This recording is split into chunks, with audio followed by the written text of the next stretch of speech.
It's just, and the lying, you know, Yeah. that we have the tapes of Johnson and of Nixon, and it just,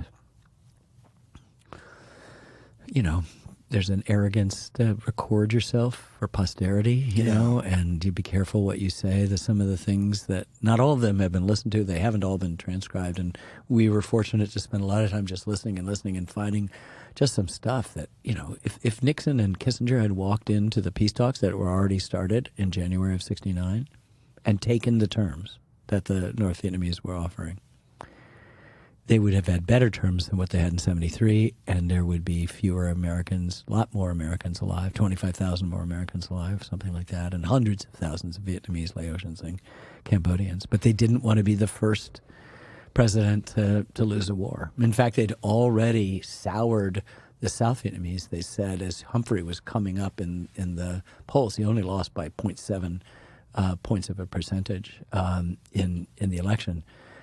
He'd been way behind and was making a lot of speed. A lot of it had to do with what people perceived as progress in Paris.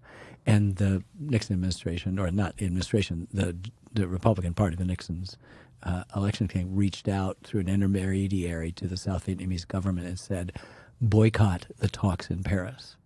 And if you'd had another week or two to the election, you would have had Hubert Humphrey as president, or if they hadn't reached out to the South Vietnamese. And Johnson got it on tape.